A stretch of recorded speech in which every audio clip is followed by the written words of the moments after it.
여러분 반갑습니다. 오늘은 7월 3일 금요일 사회 시간입니다. 자, 우리 이번 시간에는 물가와 실업에 대해서 공부를 해보려고 합니다. 교과서는 88페이지를 같이 보면서 하겠습니다.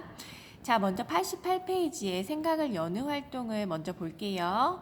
자, 우리가 평상시 때 물가라는 단어를 굉장히 자주 많이 사용한다는 거를 여러분들 알고 있을 거예요. 자, 우리가 뉴스를 볼 때 경제 뉴스에서도 물가라는 단어가 굉장히 많이 등장하죠. 자, 그리고 우리가 일상적인 대화를 할 때도 물가가 너무 많이 올랐어. 혹은 뭐 물가가 내렸어. 이런 식으로 물가라는 단어를 우리가 실생활에서 굉장히 자주 사용합니다. 그래서 오늘은 이 물가라는 단어가 어떠한 의미이고 그리고 우리의 경제 생활에 어떠한 영향을 미치는지에 대해서 먼저 알아보도록 하겠습니다. 자, 엄마가 가계부를 쓰고 있으시는데, 자, 월급은 그대로 있다. 그런데 작년에 비해서 식비도 오르고, 집세도 오르고, 기름값도 오르고, 다 올랐어. 생활비가 다 올랐어. 라고 하면서 물가가 올랐어. 라고 하면서 어머니가 한숨을 푹푹 내쉬고 있는 모습이에요. 자, 이렇게 우리가 받는 월급은 그대로인데, 작년에 비해서, 예년에 비해서 우리의 생활비, 우리의 식비라든지 집세라든지 등등등 우리가 지출하는 생활비가 다 올랐다라고 한번 생각을 해봅시다. 자, 그러면 어떻게 될까요? 자, 그러면 우리가 원래 자주 사 먹었던 간식이라든지 또 내가 필요한 학용품이라든지 자, 이런 것들의 가격이 다 같이 올랐어요. 그럼 어떨까? 작년에 비해서 내가 사고 싶은 이런 간식이나 학용품이나 이런 물건들이 가격이 오른 효과가 있으니까 예전보다 소비를 더 많이 할 수 없겠죠. 소비를 줄이게 될 거란 말이에요. 자, 그러면서 어머니가 이렇게 한숨을 푹 내쉬면서 이렇게 물가가 오르니까 월급이 줄어드는 기분이야 라고 말씀을 하셨네요. 자, 과연 이 물가가 상승하는 것이 월급이 줄어드는 것과 같은 효과가 있는지 한번 생각을 해볼까요? 자, 이렇게 어머니가 밑줄 친 부분과 같이 말한 이유가 뭔가 한번 생각을 해볼까요? 자, 소득은 그대로예요. 자, 월급은 그대로예요. 그런데, 자, 물가만 오른 거예요. 자, 물가가 상승했어요. 자, 그러면 어떤 효과가 있는 거죠?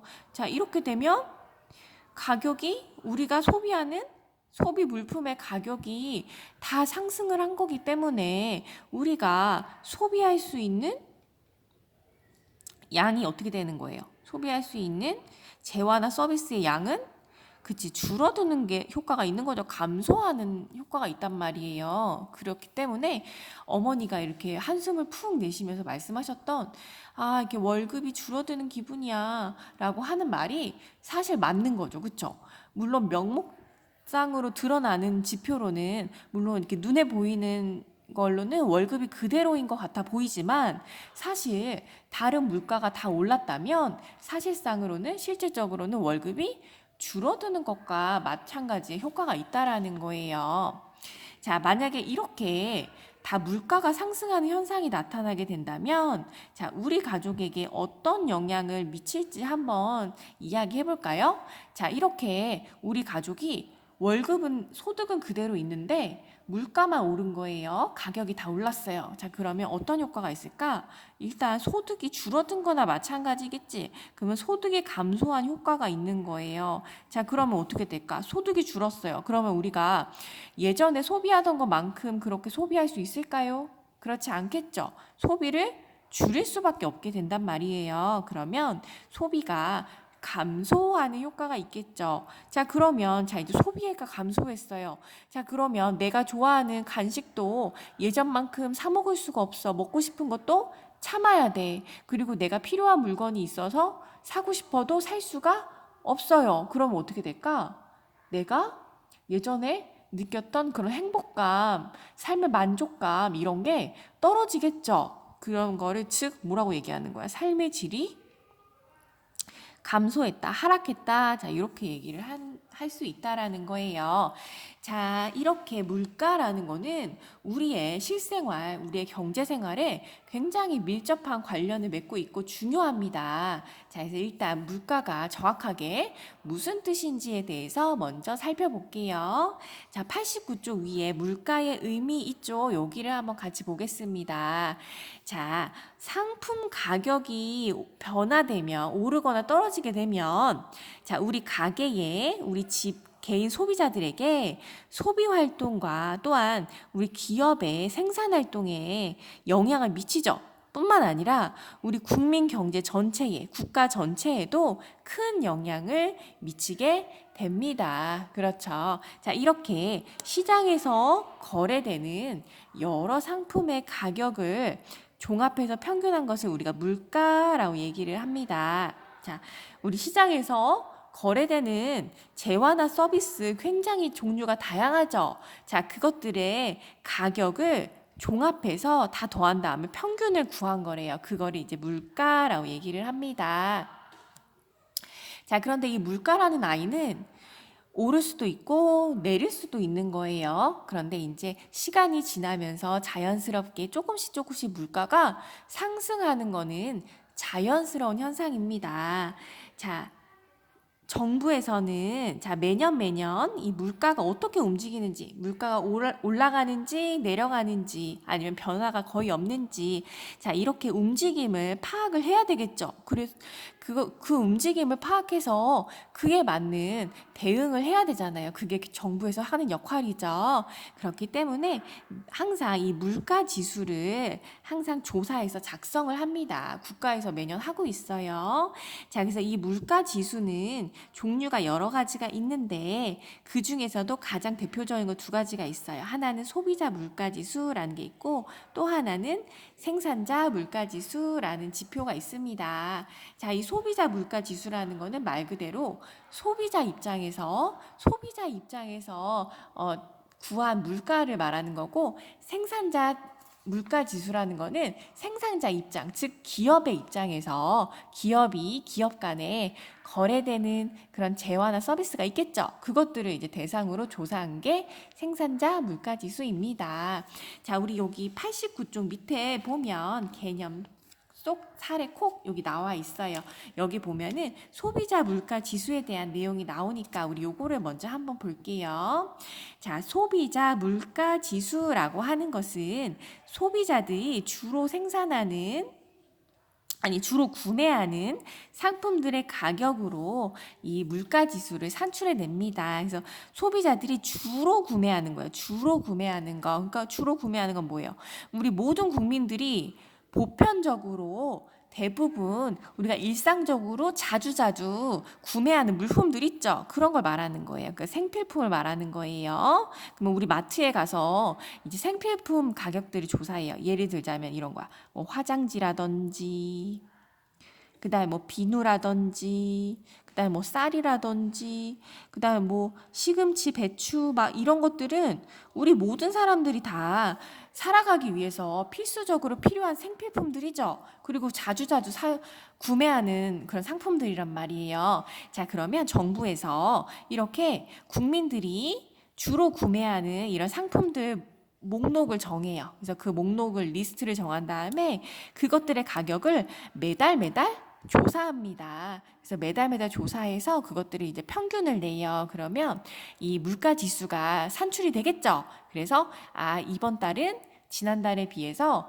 물가가 어느 정도 올랐구나, 물가 상승률이 어느 정도 되는구나, 이런 거를 계속 조사한다라는 거예요. 자, 이렇게 물가라는 이 물가는 고정되어 있는 것이 아니라 계속 변동이 돼요. 시장 상황에 따라서 계속 변화가 되는데, 보통은 이 물가는 시간이 지남에 따라서 조금씩 증가하는 게 보편적인 일이에요. 그러니까 시간이 흐름에 따라서 물가가 조금씩 아주 조금 오르는 거는 굉장히 자연스러운 현상이에요. 자, 자연스러운 현상이지만 문제가 되는 거는 뭐냐? 물가가 너무 급속하게 단시간 내에 짧은 시간 내에 급속하게 확 오르는 경우가 있잖아요. 그쵸? 그럴 경우에는 이제 문제가 된다라는 거예요. 자, 먼저 이제 물가가 상승하는 원인, 물가가 상승하는 요인은 어떠한 것들이 있는지에 대해서 먼저 살펴볼게요. 자, 물가가 상승하는 요인은 여러 가지가 있어요. 한 가지 원인이 아니야. 여러 가지 원인이 있는데, 자, 그 중에서도 이제 가장 중요한 요인 세 가지를 한번 꼽아 볼게요. 자, 먼저 첫 번째는 자, 가장 일반적으로 자, 경제 전체의 수요가 공급보다 많아지면 물가가 상승합니다. 자, 우리 배워서 이미 알고 있는 거야. 우리 수요와 공급 법칙 배웠던 거 기억나죠? 자, 만약에 공급보다 수요가 훨씬 많아요. 자, 그러면 어떻게 됐었죠? 가격이 어떻게 됐었지? 가격은 상승하게 됩니다. 자, 가격이 상승한다라는 것은 곧 무슨 의미야? 그렇죠. 물가가 상승한다라는 의미와 거의 같은 뜻이야. 그렇죠. 자, 수요가 공급보다 많아지면 가격이 상승하게 되고요. 가격이 상승한다라는 것은 곧 물가가 상승한다는 말과 거의 같은 말입니다. 자, 그리고 두 번째. 자, 이렇게 만약에 전체 수요가 증가한다라는 말은 그만큼 이제 경제적으로는 호황이라는 뜻이야. 경제가 잘 돌아가고 있다는 뜻이에요. 자, 그러면 가게에서 소비 지출을 늘리거나 혹은 기업에서 투자를 늘리거나 아니면 정부가 재정 지출을 증가시켰을 때, 자, 정부에서는 세금을 걷어들인 다음에 그 세금을 가지고 필요한 곳에 또 사용을 하잖아요. 그렇죠? 우리 뭐 기반 시설, 공공 시설 같은 거 국가에서 그런 거 이제 건설하고 또 국가를 여러 가지 유지하고 이런 데 재정을 지출하잖아요. 그렇죠? 자, 이런 재정 지출을 많이 늘렸을 때 그때에 이렇게 물가가 상승하는 첫 번째 요인이 됩니다. 자, 그 다음에 물가가 상승하는 두 번째 요인은요. 자, 임금이라든지 임대료라든지 그 다음에 원자재라든지 자, 얘네들 다 뭐예요? 생산 요소잖아. 그쵸? 생산에 들어가는 생산 비용이란 말이에요. 자, 이런 생산 비용이 상승하는 경우에 자, 생산비가 오르는 경우에도 물가가 상승을 하게 됩니다. 자, 이게 이제 두 번째 요인인 거죠. 자, 두 번째. 자, 생산비가 상승을 했어요. 자, 우리 이것도 앞에서 배운 내용이에요. 자, 생산비가 상승하면 자, 어떤 효과가 있는 거죠? 자, 생산비가 증가했다라는 것은 즉 공급이 감소하는 효과가 있는 거죠. 자, 공급이 감소하게 되면 가격이 어떻게 됐었죠? 가격이 상승하게 되죠. 자, 가격이 상승한다라는 말은 곧 뭐라 그랬어요? 물가가 상승하는 거라 그랬잖아요. 그쵸? 자, 그래서 이게 두 번째 요인입니다. 자, 그리고 이제 세 번째, 물가가 상승하는 세 번째 요인은요. 자, 시중에 공급되는 통화량이 많아지면, 자, 이 통화량이라는 말은 무슨 뜻이냐면, 화폐를 얘기하는 거예요. 화폐. 자, 우리 시중에 사람들이 거래할 때 돈을 주기도 하고 돈을 주고받고 하면서 물건 거래를 하잖아요. 그쵸? 그렇게 돈을 주고받고 하는 거 화폐 그걸 이제 통화량이라고 얘기를 해요. 통화라고 얘기를 하고 그것의 양을 통화량 이렇게 얘기를 하는데 자, 시중에 이 돈이 많이 풀려요. 돈이 많이 풀려서 통화량이 많아지면 자, 소비나 투자 활동이 활발해져서 상대적으로 화폐 가치가 하락하는 효과가 있어요. 그래서 화폐 가치가 하락하게 돼도 물가는 상승을 하게 됩니다. 자, 세 번째 요인은 자, 통화량. 자, 시중에 풀리는 돈의 양, 통화량이 증가하게 되면 자, 상대적으로 이 돈의 가치가 어떻게 될까요?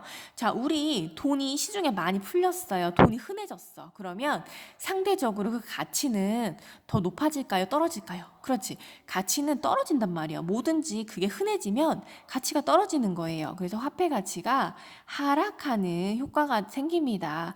자, 화폐 가치가 떨어진다라는 것은 곧 예전에 1,000원으로 살 수 있었던 물건을 이제는 1,500원, 2,000원 줘야 살 수 있게 된다라는 의미예요. 그러니까 즉 가격이 상승하는 거겠죠. 가격이 상승하는 것, 즉 물가가 상승하게 된다라는 의미입니다. 자, 이렇게 물가가 상승하는 요인은 세 가지가 있었어요. 자, 수요가 공급보다 많아지는 경우에, 그리고 생산비가 증가하는 경우에, 그리고 시중에 풀리는 돈의 량, 통화량이 증가하는 경우에, 자, 이렇게 세 가지 경우에 물가가 상승한다라는 거 반드시 알아두세요. 자, 그러고 이제 뒤로 90페이지로 넘어가 보겠습니다. 자, 그러면 이번에는 자, 물가 상승이 우리의 경제 생활에, 우리의 일상 생활에 어떠한 영향을 끼치는지에 대해서 알아보도록 하겠습니다. 자, 선생님이 방금 앞에서 이야기했듯이 자, 물가가 시간이 지남에 따라서 조금씩 오르는 것은 자연스러운 현상이라고 했어요. 이거는 문제가 되는 게 아니에요. 자연스러운 현상이에요. 하지만 문제가 되는 거는 어떠한 경우라고 그랬죠? 굉장히 짧은 시간 안에 물가가 급속하게 오르는 경우가 있단 말이에요. 자, 그럴 경우에는 이게 문제가 된다라고 했었죠. 자, 이렇게 물가가 지속적으로 계속 오르는 현상을 우리가 인플레이션이라는 단어를 사용할 거예요. 자, 물가가 계속 지속적으로 오르는 현상을 인플레이션이라는 단어를 사용할 거고요. 자, 이렇게 물가가 계속 상승하는 경우에 인플레이션이 발생하는 경우에는 대체적으로 경제가 호황기예요. 경제가 호황이라는 말은 무슨 뜻이에요? 경제가 굉장히 좋은 거야. 잘 돌아가고 있다라는 뜻이에요. 자, 경제가 잘 돌아가고 있는데, 경제가 호황인데, 자, 인플레이션이 어느 정도 발생하는 것은 자연스러운 현상입니다. 자, 하지만 너무 지나치게, 너무 단시간에 물가가 빠르게 급상승하는 것은 문제라고 했어요. 자, 이렇게 인플레이션이 발생을 하게 되면요. 자, 화폐 가치가 어떻게 된다 그랬죠? 상대적으로 떨어질 수밖에 없어요. 돈의 가치가 떨어지는 거예요. 자, 그렇다 보면 여러 가지 이제 이런 인플레이션이 발생을 하게 되면 유리해지는 사람도 있고 불리해지는 사람도 있어요. 자, 그래서 선생님이 여기다가 이제 유리해지는 사람. 자, 인플레이션이 발생했을 때 자, 인플레이션이 발생했을 때 자, 유리해지는 사람. 자, 유리해지는 사람이 있는가 하면 반면에 불리해지는 사람도 있단 말이에요. 불리해지는 사람. 자, 이렇게 두 가지 경우가 있어요. 그래서 선생님이 지금 이 불리해지는 상황에 처하는 사람은 빨간색으로 한번 줄을 쳐볼게요. 자, 어떤 사람들이냐. 자, 물가가 지속적으로 오르는 인플레이션이 발생했을 때 불리해지는 사람은요. 자, 먼저 정해진 봉급이나 월급 혹은 연금으로 생활하는 사람들, 이 사람들은 불리해져요. 왜냐? 자, 내 월급은 똑같아. 바뀌지 않았어요. 그런데 물가가 올라요. 그러면 내가 똑같은 월급으로 예전에는 치킨을 한 달에 5번 시켜 먹을 수 있었는데 이제는 치킨 가격이 올랐어. 그래서 3번이나 4번밖에 못 시켜 먹어요. 그럼 어때요? 내 생활이 더 안 좋아지는 거잖아요. 그렇죠? 내가 치킨이 먹고 싶어도 돈이 없어서 치킨값이 너무 비싸면 시켜 먹지 못해. 참아야 돼. 자, 그렇기 때문에 불리해져요. 그 다음에 두 번째. 자, 은행에다가 예금을 한 사람들 있죠. 은행에다가 돈을 맡겨놓은 사람들. 자, 이 사람들은 불리해져요. 왜냐? 자, 화폐 가치가 어떻게 된다 그랬어? 떨어진다 그랬죠. 그러니까 내가 예전에 맡겼던 돈이 만약에 예를 들어서 1,000만 원의 돈을 맡겼어요. 그러면 이 돈의 가치, 1,000만 원의 가치는 그대로 있는 걸까요? 그렇지 않다라는 거예요. 이 1,000만 원의 가치가 예전에 비해서 점점점 떨어져서 뭐 980만 원의 가치밖에 안 돼. 더 물가가 올라서 화폐 가치가 더 떨어지면 950만 원의 가치밖에 못 해. 이런 식으로 돈의 가치가 계속 떨어진다라는 거예요. 그래서 인플레이션이 발생했을 때에는 은행에다가 현금 자산, 예금을 해놓은 사람들은 불리해지게 됩니다. 자, 그리고 또 불리해지는 사람들은 누구냐면 세 번째. 자, 돈을 빌려준 사람 있죠? 자, 돈을 빌려준 사람도 불리해져요. 왜? 자, 내가 예전에 만약에 예를 들어서 1,000만 원의 돈을 누구한테 빌려줬어. 그 돈을 빌려줬다가 이제 다시 갚았어요. 그런데 내가 빌려줄 때 당시에 그 1,000만 원의 가치 그리고 시간이 흐른 후에 인플레이션이 발생을 해서 화폐 가치가 떨어졌어요. 화폐 가치가 떨어진 다음에 내가 그 1,000만 원을 도로 돌려받았어. 그러면 자, 내가 예전에 빌려줄 때와 지금 다시 이거를 갚았을 때의 그 1,000만 원의 돈의 값어치 자체가 똑같냐는 거예요. 그렇지 않죠. 돈의 가치는 떨어졌어요. 그러니까 돈을 빌려준 사람 입장에서는 불리해지는 거예요. 자, 그 다음에, 자, 인플레이션이 발생했다는 거는, 자, 우리나라의 화폐 가치, 원화의 가치가 다른 나라들 국외적으로 비교했을 때는 우리 환화의 가치가 평가 절상이 됐다는 뜻이에요. 그러니까 우리 화폐 가치가 더 높아졌다라는 거야. 자, 그러면, 자, 만약에 이제 우리나라에서 그러니까 외국에서 물건을 수입하는 사람들이 있겠죠. 아니, 잘 반대로 얘기했어. 자, 우리나라에서 물건을 만들어서 외국에다 파는 사람들이 있죠. 수출하는 사람들이 있겠죠. 자, 그런 수출업자들 입장에서는 어떨까? 수출하는 사람들 입장에서는 어때요? 자, 우리나라 물건을 예전에는 예를 들어서 막 1,000원에 팔았어요. 1,000원에 외국에다 갖다 팔았는데 이제는 화폐 가치가 떨어지니까 이 물건 똑같은 물건인데 1,300원은 받아야 돼. 그래야 내가 팔 수가 있어요. 그러면 외국에 1,300원에 갖다 팔아야 되지. 그러면 물건이 잘 팔려요? 안 팔려요? 자, 가격이 올라가면 그만큼 수요는 감소하겠지. 그러면 물건이 예전보다 좀 덜 팔릴 거란 말이에요. 그렇죠? 그럼 수출은 감소할 수가 있겠죠. 그래서 수출하는 사람들한테는 불리하게 작용을 하게 됩니다.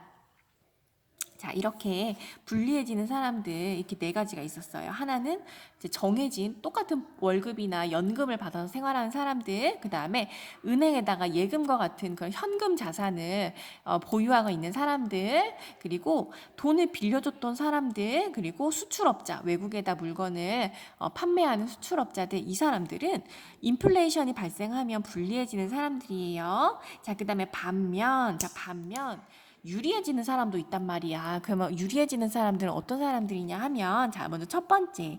자, 건물이라든지 땅이라든지 이런 부동산과 같은 실물 자산을 가지고 있는 사람들 있죠. 이 사람들은 화폐 가치가 떨어지면 상대적으로 이 실물 자산의 가치는 상대적인 거기 때문에 높아져요. 그렇기 때문에 이렇게 실물 자산을 가지고 있는 사람들은 유리해집니다. 그래서 뭐 부동산 같은 것 이제 대표적인 거예요.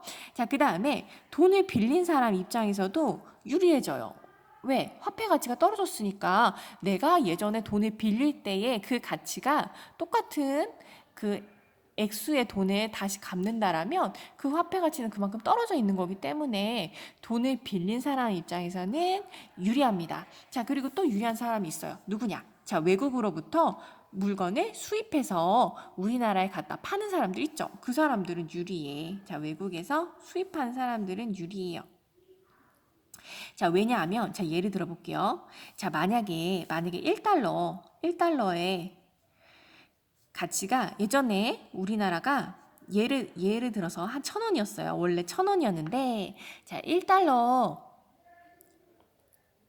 1,000원이었는데, 만약에 우리나라의 이제 화폐 가치가 떨어지면서 상대적으로 이제 한 1,300원이 됐다고 한번 가정을 해볼게요. 자, 그러면, 자, 이제 수입업자들 입장에서는 내가 예전에 자, 똑같은 돈이 있어요. 그러면은 내가 예전에